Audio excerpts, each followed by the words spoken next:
Good afternoon, everyone. I'm Governor John Carney. Thank you for joining us once again this week for our weekly press conference on Delaware's response to COVID-19.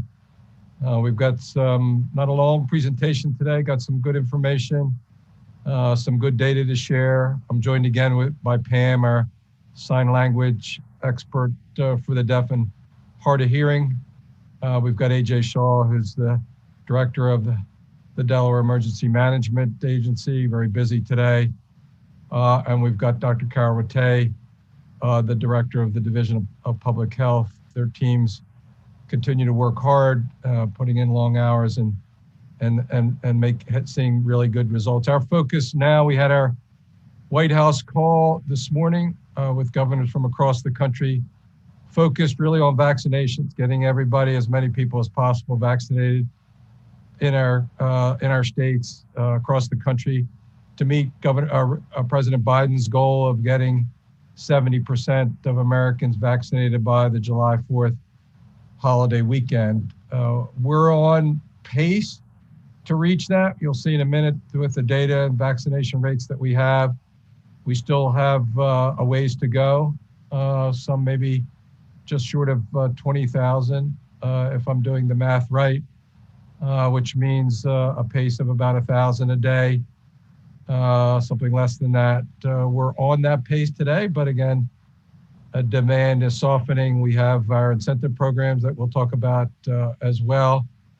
And obviously we're preparing and working with our school districts and others, looking ahead to the summer to make sure that our children, our students get the support that they need, the remediation that they need that they may have missed with remote learning, as well as acceleration to leap ahead.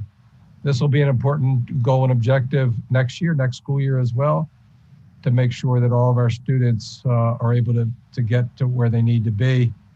Our focus, of course, is on reading proficiently at grade 3, doing math, middle school math, on grade level in middle school, and then graduating ready to go into either into the economy with a meaningful job, enables a person to support themselves and their family, or on to higher education. So a lot goes into that. Those are our objectives, and we'll be focused on that as we move into this summer and into the next school year. So let's take a look at the data.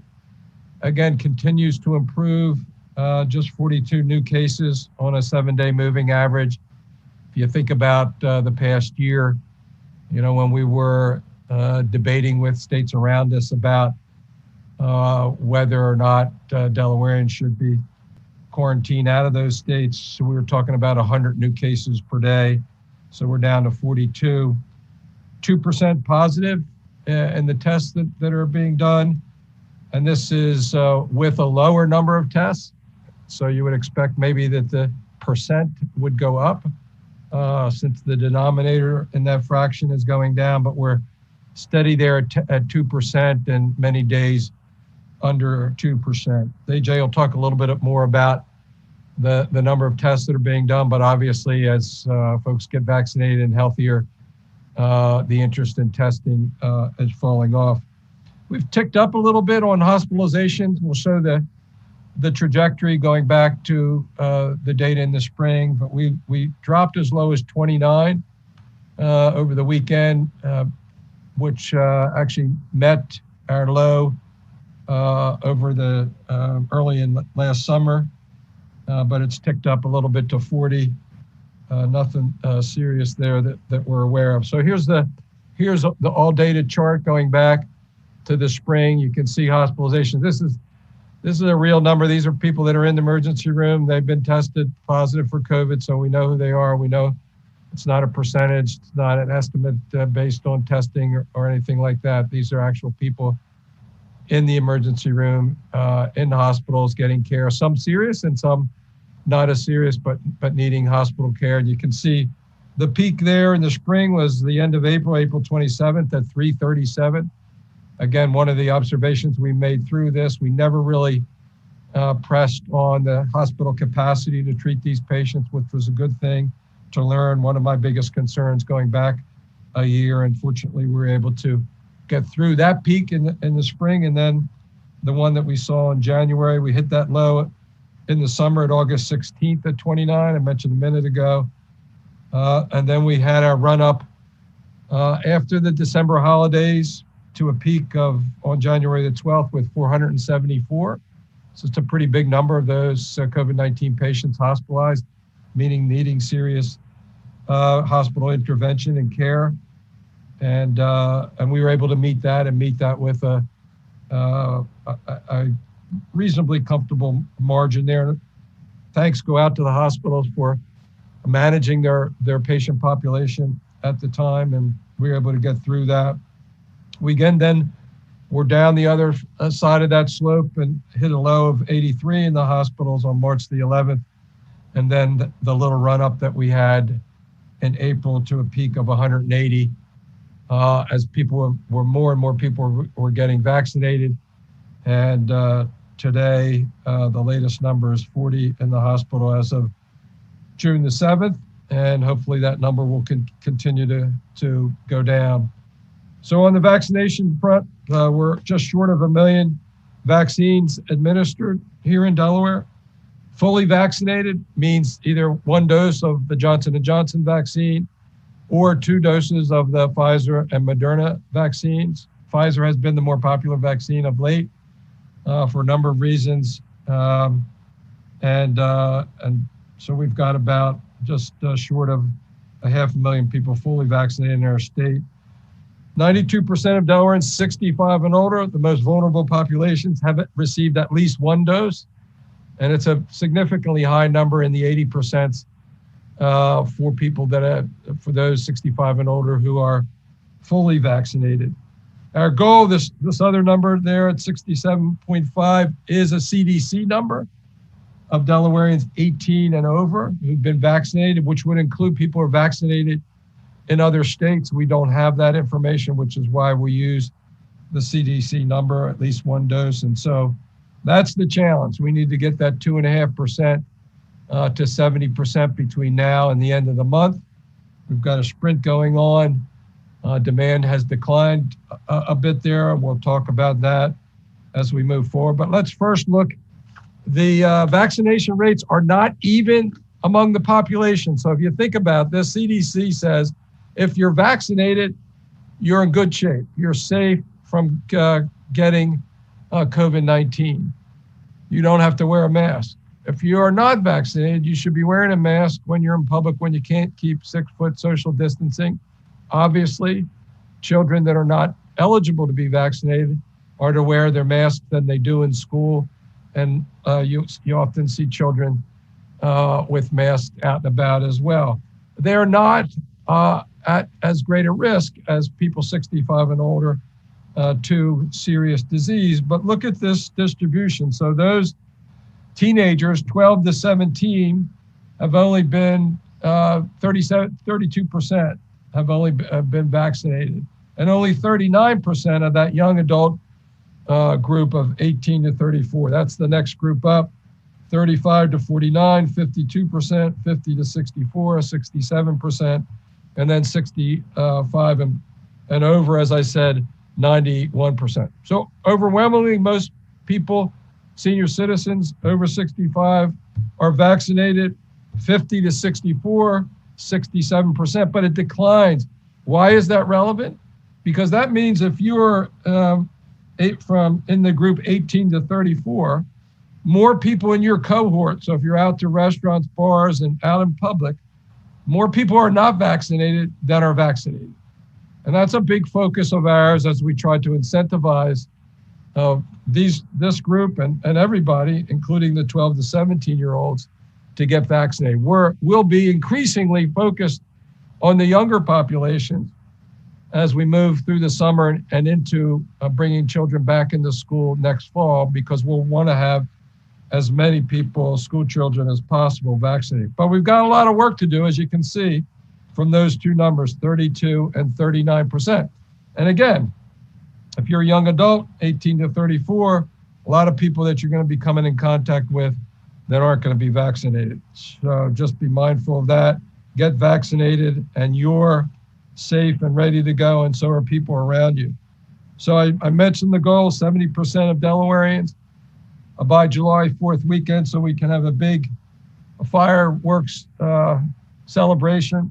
This is the goal the President Biden has put out there for us. And again, just to reiterate, here's where we are at 67.5%. There are already, I want to say, 13 states, somewhere around there, that have reached the 70% goal, and we want to be right up there with them. So let's get going. Let's get vaccinated. By the way, there are lots of places to get vaccinated. You can go on our website, de.gov/coronavirus, get tested, de.gov/get tested, to find out. Your local pharmacy, no doubt. We have lots of public clinics that we'll talk about a little bit later that are taking vaccines to communities near you. So our incentive program, we had some information about that yesterday. DE wins. Everybody wins when everybody gets vaccinated. We have a number of incentives that we've partnered with various businesses that have been adversely affected by COVID-19, bars, restaurants, salons. We'll talk about some of those incentives that they are offering to come in, show your vaccination card, and you'll get, in my case, a free spaghetti and meatball dinner at Mrs. Rubino's. We were over at Mrs. Rubino's yesterday, a family restaurant that dates back to the 1940s here in Delaware, still doing business, and now giving out their famous spaghetti and meatballs for anybody who would eat in and who has their vaccination card to shoot. So here we go. There's a photograph of us out in front of Mrs. Rubino's yesterday, talking about the incentive programs, thanking Mrs. Rubino's for participating. And then we went to A1 Deli on 4th Street, just across from a Del Tech Wilmington campus. They're giving away a free cheesecake. Mr. Singh there with me has indicated that he's had a lot of people come in, show their vaccination card, interested in getting their free cheesecake. So we've, asked, challenged small businesses to come up with their own incentives. It's a win. It's a two-for. It incentivizes people to go back into these businesses who've been hurt badly by COVID-19 and the closures and shutdowns of the last year. Get people to come back, bring business back, as well as incentivize folks to get vaccinated. We have had one winner that has come forward. That's Cole Hope, who's a 13-year-old from Newcastle. Cole won the raffle for the Wilmington Blue Rocks luxury suite package. So I think 25 tickets, lots of fun at the Blue Rocks, probably some good eats there as well. We thank the Blue Rocks for the partnership and congratulate Cole Hope, 13 years old from Newcastle, for winning. He's obviously, as a 13-year-old, just recently eligible and was the recipient of that draw by the lottery office. So next up, we got a couple of examples. Here's some businesses that have provided incentives with resources that the state provided to them. Second Chance Farms in Wilmington, 1 week free week farm to table subscription service. Philadelphia Pike Beauty Suites, free haircuts with wash and style services. $100 gift card drawing. Skylon Cafe in Smyrna, 20% discount. Flex World Fitness in Georgetown, half off a 1-month membership. Delaware State Fair, free tickets to upcoming shows. Coastal Kayak, 10% off there in Fenwick Island. Go get a kayak trip there in Fenwick Island for 10% off. Capital Cleaners in Dover, 25% off incoming dry cleaning order. Glamour Nails, also in Dover, 20% off services. Ink and Energy Tattooing, even in Lewis, $100 off each session. The Krabby Nook in Ocean View, 50% off. Christina Cultural Arts Center in Wilmington, free admission to Camp NIA, which is a summer program. And Oak Orchard Diner in Millsboro, free breakfast, lunch, or dinner. So bring your vaccination card out to the Oak Orchard Diner and get a free breakfast, lunch, or dinner for everybody. We've got drawing at the end here at June 30th, $302,000 draw just from those who've been vaccinated. So you haven't, get your name in the pool, get your name in the raffle to be drawn there at the end of the month. We also have 2 low digit license plates. Delawareans love those low digit license plates, which will also be raffled off on the June the 30th. Thanks for joining us. We have Dr. Kyle Rattay here with us once again, who's the director of the Division of Public Health. Dr. Rattay? Great, thank you so much, Governor.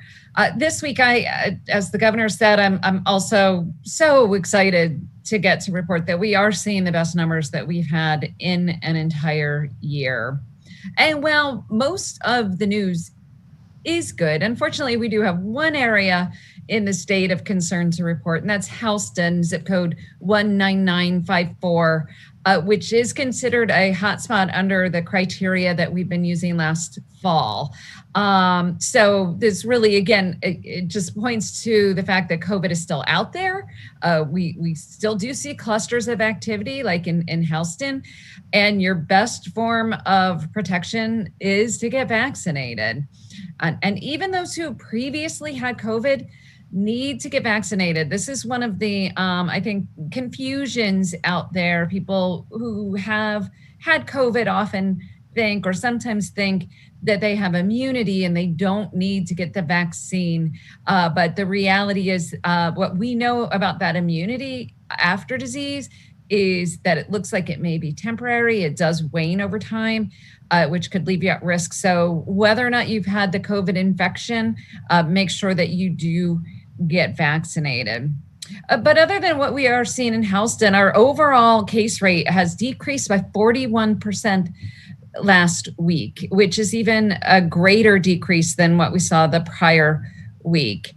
And our positivity rates, hospitalization, and death rates have also decreased again. So exciting news on the front of how we're doing with infection in our state right now.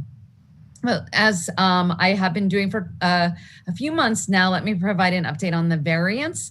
We continue to see the UK variant to be the strain that is by far the most prominent in our state.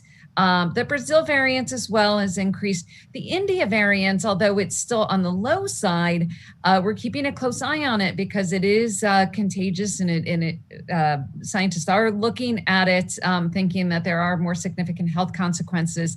So we just announced that we had seen our first case 2 weeks ago. We're now up to 7 cases of that India variant. So we will keep a close eye on that and continue to report out that information. Over the past week, our laboratory did genetic sequencing on 182 specimens, and about 50% of those were positive for one of the variants that we're keeping an eye on. So again, vaccination is your best protection against all these forms of COVID.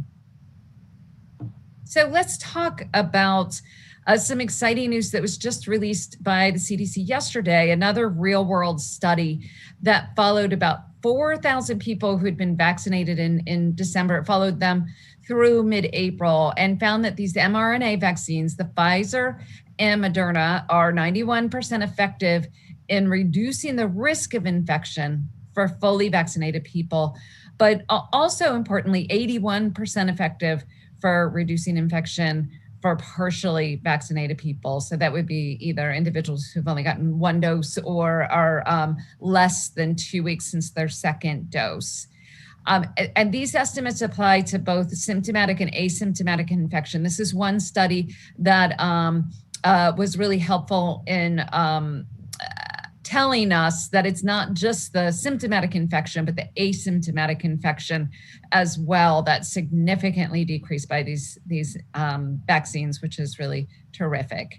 It also showed, and this is something that we've hypothesized and shared, but it also consistent with previous findings, shows that those who do have the breakthrough cases, which we know they happen even though they're rare, that they are going to have shorter and milder illnesses.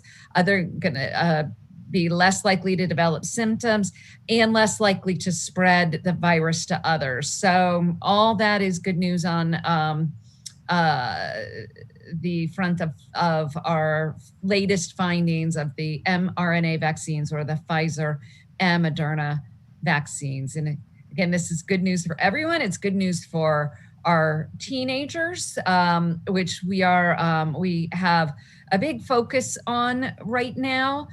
CDC also released a study that I think was pretty eye-opening late last week. They looked at hospitalizations of individuals who are 12 to 17-year-old from January to March of this past year. And the results of this study were so concerning that the CDC director, Dr. Walensky, sent out an official statement saying she was deeply concerned by the numbers of hospitalized adolescents, and saddened to see that the number of adolescents who required treatment in intensive care units or required mechanical ventilation was so high. So of the 204 hospitalizations, and while it's lower than the adult rate of hospitalization for COVID, it is higher than the rate for 5 to 17-year-olds. Now, 71% of those hospitalized teens had an underlying condition like obesity, chronic lung disease, including asthma, as well as neurological disorders. Those were the most common. But about 10% of kids that were assessed required hospitalization. And of those who required hospitalization, about a third, or 31%, were admitted to the intensive care unit, and about 5% of hospitalized kids required to be put on a ventilator. And so looking at the hospitalization rate from October of last year to April of this year, the data analysis found that hospitalization for COVID in this age group were 3 times higher than that for flu in the last 3 flu seasons. So, much higher consequences as far as outcomes, hospitalization outcomes for our 12 to 17-year-olds compared to influenza. And that was much more significant for those who are either Black or Hispanic. So more than a third of those hospitalized were Black and a third were Hispanic. And this is really yet another sign of the importance of ensuring equity in vaccination efforts across the state, especially for our children. Overall, the study findings point to the importance of vaccinating all those who are eligible. And so, we can protect our teens from getting COVID and from suffering these severe outcomes. Many, including the American Heart Association, the American Academy of Pediatrics, the AMA, all strongly urge COVID vaccines for eligible children. So if you have not done this already, and if you have a teenager in your life, I encourage you to talk to them about the importance of getting vaccinated. And if you have questions, you can talk to your child's pediatrician or primary care provider, or you can email us at vaccine@delaware.gov and check out the resources we have on de.gov/COVID vaccine. Now, if your child is younger than 12 and not eligible for vaccination, it's important for everyone around them to get vaccinated, but also you want to continue to have them social distance and wear a face mask. Lastly, the CDC also released guidance for colleges and universities or institutes of higher education over the last few days. And this is another example where CDC guidance really differs based on vaccination status. So what they're saying in this new guidance is IHEs, or colleges and universities, where everyone's fully vaccinated, that includes staff and students, can go back to full capacity learning, no need for masks, no need for social distancing, essentially, back to normal life. But those who do not require staff and students to be fully vaccinated need to continue to implement the layers of mitigation strategies to keep their community safe, including making sure vaccination opportunities are available, providing easy access to testing, implementing contact tracing, very, very importantly, requiring face masks and social distancing, and also maintaining healthy environments like good ventilation and cleaning. So the CDC has made a new toolkit available, which we in Delaware have shared with our IHE partners. Now, at least 2 of our institutes of higher education in Delaware, and perhaps your child's college in another school, is requiring students to be vaccinated. So if you have college-age students and they have not done so already, please encourage them to get their vaccines now. You can go to de.gov/getmyvaccine, find a location close to you. Many IHEs want their students to be fully vaccinated by mid-August. So obviously that's an incentive to get vaccinated now, but also with our DE Wins initiative, that's another great incentive, because if they do it now, they'll also be entered to win some great prizes.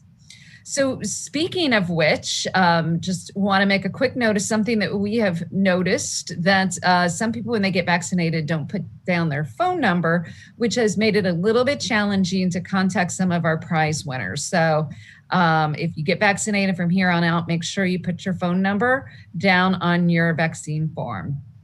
And with that, I'm going to hand it back to the governor. Thank you. Thank you, Dr. Rattay, for that information. One of the really important points being made there is that those folks that are not vaccinated are still at risk, can still get pretty sick. One of the things that we're hearing, and you'll go going back to the chart that shows the differences among the age groups in terms of vaccination rates, and that the rate of vaccination for young adults 18 to 35 is not even 40%. So if you're in that group, number one, you don't know who's vaccinated and who's not.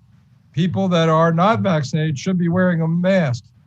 My guess is they may not be wearing a mask, and so they're putting themselves at risk, obviously, and anyone else in that age group or that they come in contact with that is not vaccinated as well. So the simple answer is get vaccinated. Then you'll be protected. I mean, think about the incident of the pro golfer John Rahm, who was leading by 6 strokes, and all of a sudden they're getting tested every day, I guess, as part of the protocol. Didn't get vaccinated, had to be pulled out of the tournament when he was leading by 6 strokes. So obviously, your health is as important, more important than winning a golf match like that, even with $1 million at stake. But bottom line is, moral of the story is, let's get everybody vaccinated. Let's have a big celebration on July the 4th, and make yourself eligible for a $302,000 drawing on June the 30th. AJ, we got lots of things happening today. Talk to us about testing and vaccinations, and give us an update on other things happening. Will do, sir, and good afternoon, everybody. So again, a very drastic and significant decrease last week in our testing numbers. Dropped 4,500 from 18,000 to just about 13,500. Again, the only positive about this is what the governor opened up with, is that our percent positive is the lowest it's been in over a year. So even with the fewer people getting tested, we still see that percent positive stays low, and the vaccination efforts and science is working that Dr. Rattay talked about. Moving into the vaccination front, we're looking for unique ideas, and we tried something last week with a well-known business down in Sussex County, Starboard, and had some crews there. Kudos to the National Guard and Diana Hainsworth's team, who was out on a very hot Saturday afternoon into the evening to talk to people in Dewey about getting vaccinated. And they did only 37 people.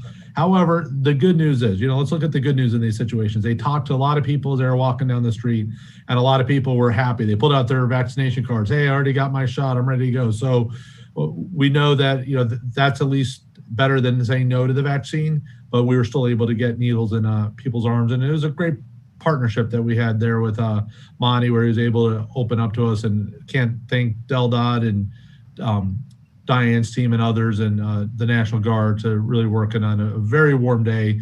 And 37 people got the orange crushes, so kudos to them as well, and thank you for getting vaccinated. This week we have a lot of things I think I talked about the last 2 weeks. Curative slowly backed off of their static site at Dover Del Tech that they've been at since early January. The first one we had set up for Monday through Friday, even some weekend vaccination for different groups. They are using that staff and they're going on a road show. Today they're at Delaware State University. Tomorrow they'll be at the Newark Alfresco Night on Main Street. Thursday I think they're looking to schedule something. Friday's Delaware Del Tech. Dover, they still have to be there. There's a lot of second doses they have to do, so they want to be there for those individuals that need to complete their series.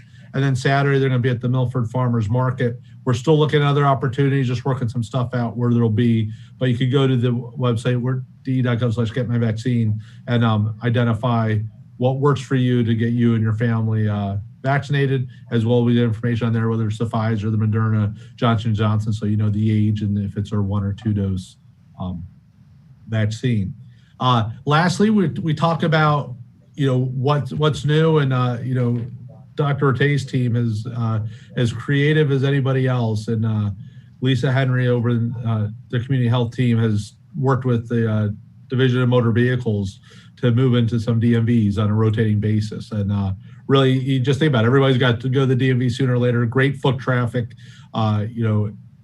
able to help educate people. There'll be signs and literature there as well for people, if they're not there a day that the vaccination event's going on, they'll be able to get a reservation at one of the static clinics that are around the state. So again, something else that we're looking at. We have other things we're looking at to get vaccination deep into the communities, at places where people frequent, and makes it very easy for them to get vaccinated. We got 2.5% to go to 70, and I know Dr. Tay even wants to go north of there. So still more time, more work to do as we enter summer. Lastly, it's been hot. We want to make sure we talked about the heat safety. Check on your neighbors. Make sure you bring your pets inside. Check on the elderly or any people that might have medical conditions. If we're a community of neighbors that we've always said, it's the one thing we could do. A little different than last year. Last year we were telling people during the heat waves, we didn't have some of the traditional areas that people would go to for refuge, libraries, movie theaters, malls.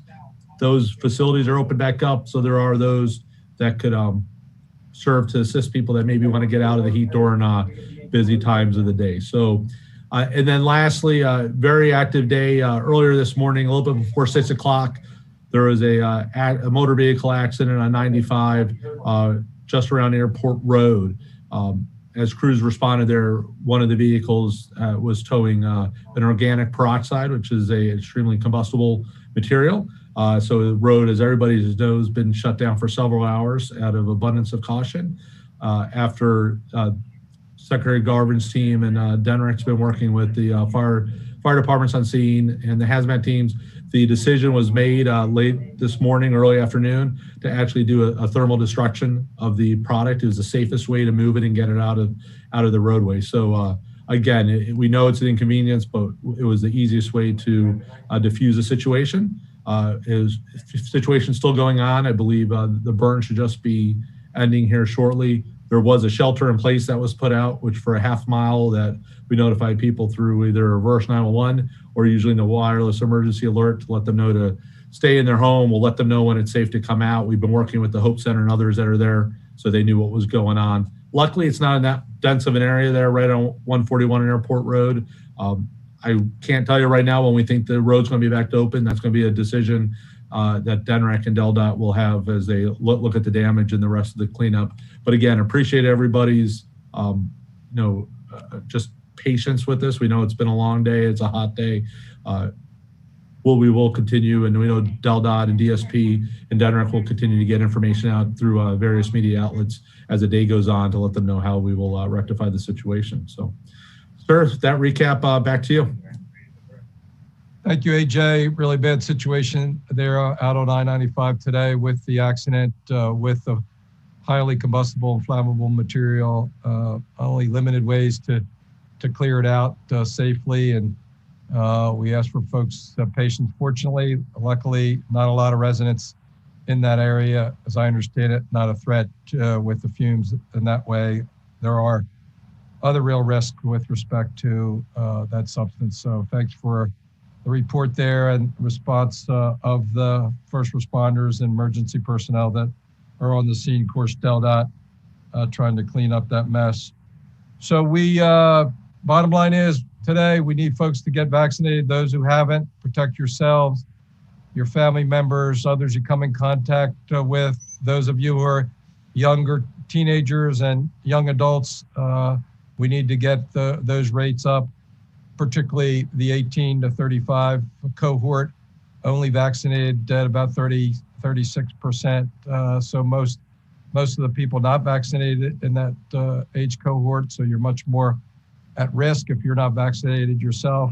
You can have an outbreak. Dr. Rattay's talked about the health implications of that, which are not good and could be very serious. I think part of the issue is people don't think at that age that they're at great risk, and they're certainly not as at risk to the level of somebody that's 80 years old in a nursing home and compromised health and that type of thing. And obviously we've been done quite well in getting that population vaccinated, but still at risk, still can get COVID-19. The example of the professional golfer over the weekend, I think is a wake-up call, should be for all of us. So go to de.gov/getmyvaccine, call 833-643-1715, go to a pharmacy near you. I'm sure you can get one. And Delaware wins, DE wins. And when everybody gets vaccinated, we're on this last sprint to the end of the month, try to get to 70%.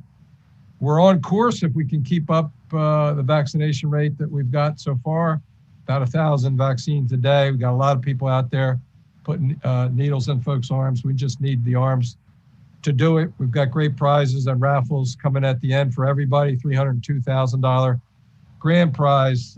Everybody's eligible that's has been vaccinated. And so make sure you're part of that drawing in that raffle. We've got 2 low number digit license plates. And so that's an exciting thing for Delawareans. We look forward to finding out who the winners are, be part of the group, be part of the lottery, be part of the raffle. And so with that, I know we've got media that's joined us. We'd open it up to any questions that you have. All right, first we'll go to Nick Celina with Delaware Public Media. Good afternoon, everyone.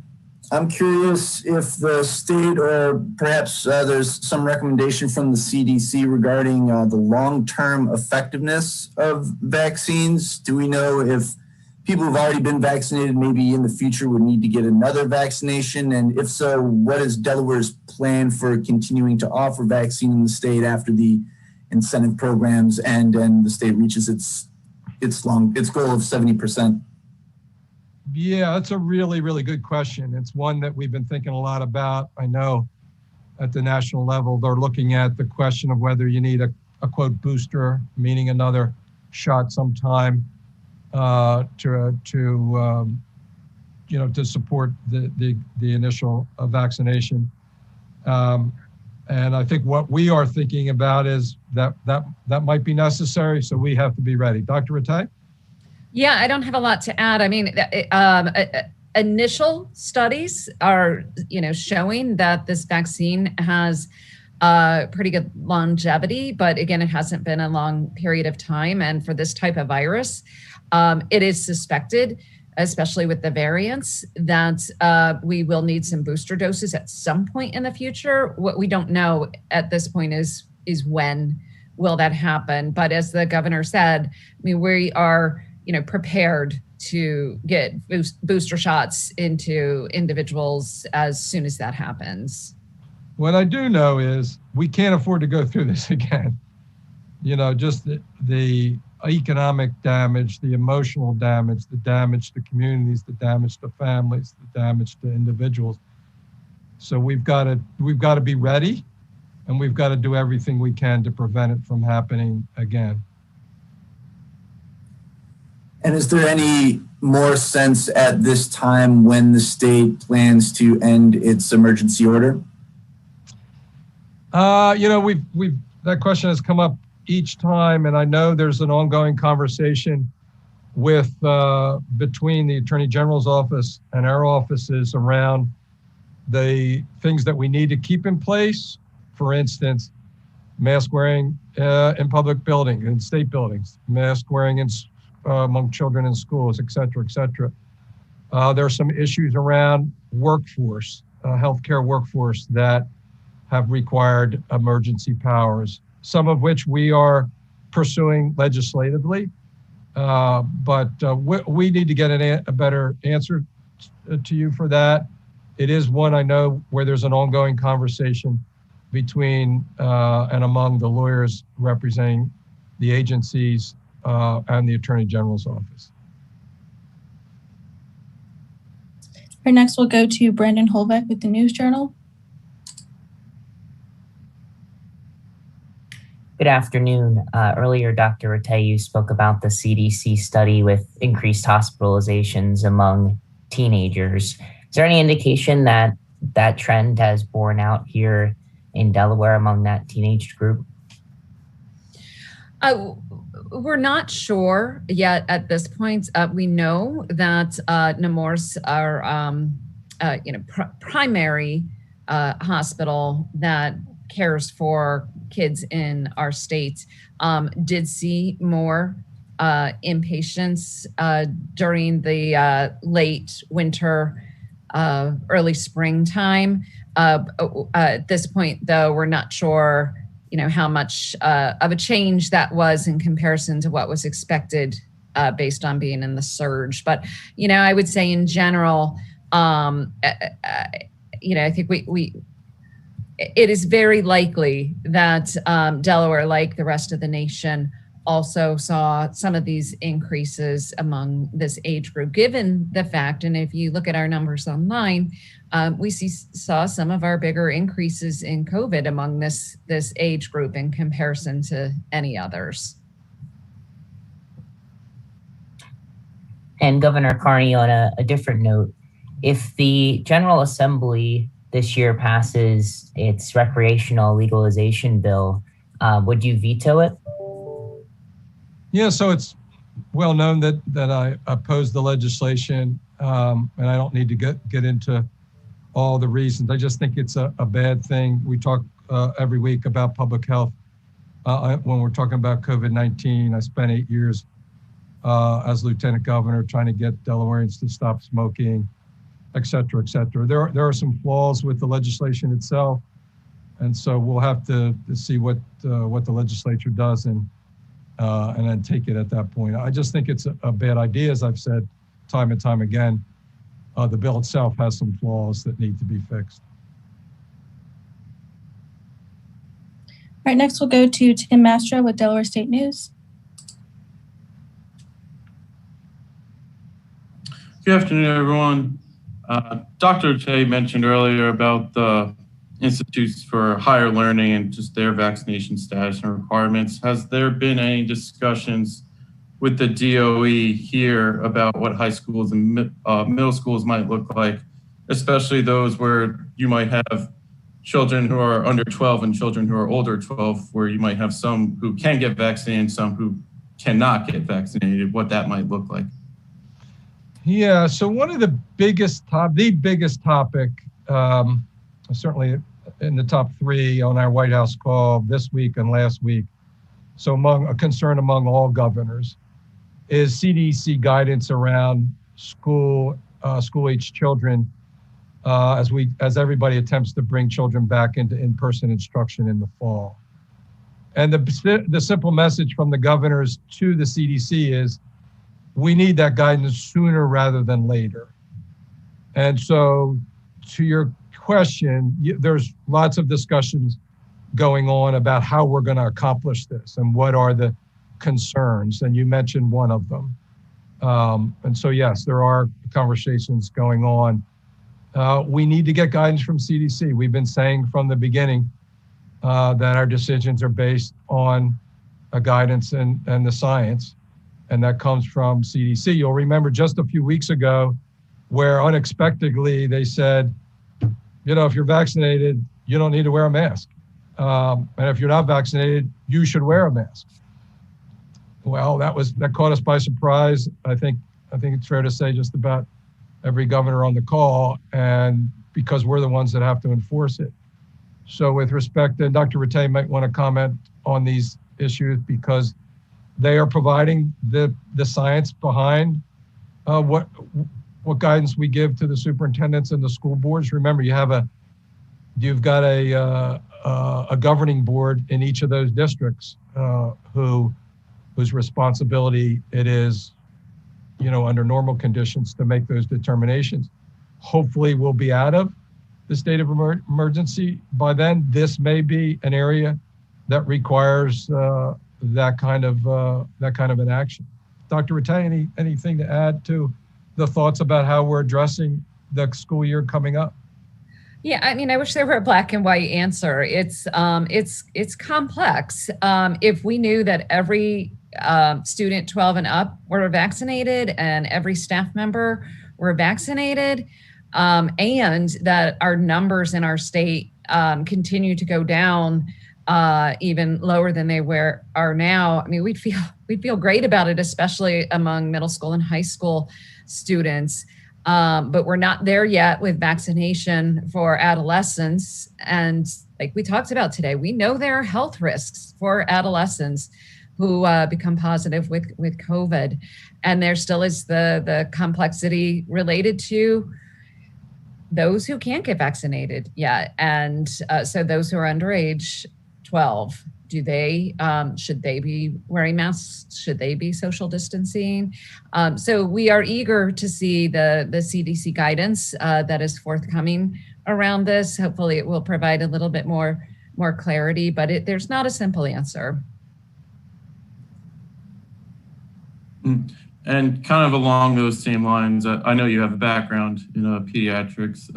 With kind of the year, we saw very little flu, very little of the normal diseases and viruses that we see in schools among younger children. Would their immune system still be built up to handle a return to school and deal with, like I said, those viruses that pop up in these environments for the younger generation? Yeah, it's such a great question, Tim, and it's an unknown for us in the field of pediatrics and public health. Is it possible we might see a little bit more of some of these, basic infections next year if individuals are more clustered together, not wearing masks? We know that masks made a big difference. But so we just don't know at this point. I think we're eager to find out, but also it'll be interesting to see if some of what we've learned through COVID are practices that we might be able to incorporate again. So let's say there is a flu outbreak. Would people be willing to wear masks in their work or school settings while that outbreak is dissipating? Right, next we have Cody Decker from WRDE.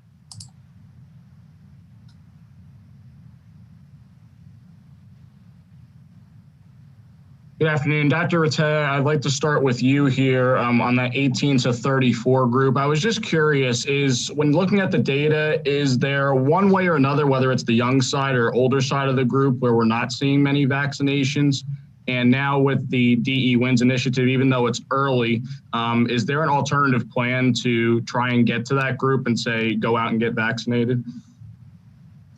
Yeah, so I don't have the data that breaks us down more granular than 18 to 34. I can see if we can look into that, but I am not quite sure if it's pretty similar across that age group, or perhaps it gets a little better as individuals increase in age. So I don't have the answer to that right now. We can look into that. The 70% is a goal that we're excited about reaching. But I can tell you, even after we reach that goal, we are going to continue to be focused on this young adult population that likely is the most vaccine hesitant. In fact, it looks like our teenagers may surpass our young adults in the not too distant future as far as vaccine rates. And so we're going to have to stay focused on this young adult population, getting to the places where they are, and also especially with a focus on minority populations, especially our Black and African American Delawareans in that age group who do have lower vaccination rates in comparison to white and Hispanic young adults. Thank you. And Governor, I know I've talked to you on some occasions around some holidays. We've seen upticks and surges. Memorial Day might be the first one in over a year where the numbers didn't dramatically increase. So how do you feel about that going into the summer and just trying to get closer to normal? Yeah, it's a big relief so far, and I think we're probably almost through it, and just seeing the numbers go down. As I said, we ticked up to 40 hospitalizations yesterday, but we had gotten down to 29 over the weekend, which was our low of the summer months there. Here's the graph up on the screen. Just made me feel really, really good. Importantly, the number of deaths increases, barely a couple a week, and that's a really important thing. But yeah, I hope that, and I believe with the vaccinations that we've gotten through Memorial Day. I can tell you there was a lot of activity out there. There was a lot of people who just were kind of feeling the freedom and feeling the relief, and rightly so. And so many of them were vaccinated. So we're in a very different place, and the numbers are good.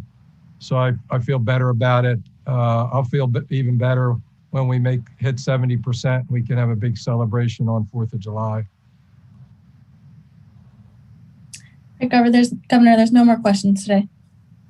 All right, very good. Thank you all for joining us. Again, we're making progress. For those of you who are in those demographic groups, our teenagers, our young adults, 18 to 35, you haven't been vaccinated, just think of the benefits. It's great, beneficial, and you win with the incentives. You get your name in the $302,000 raffle, the low-digit license plates, to which Delawareans like. So be part of the team, get vaccinated, protect yourselves, your family, and others. Thank you all for joining us. Remember, DE, Delaware wins when everybody gets vaccinated. See you next week.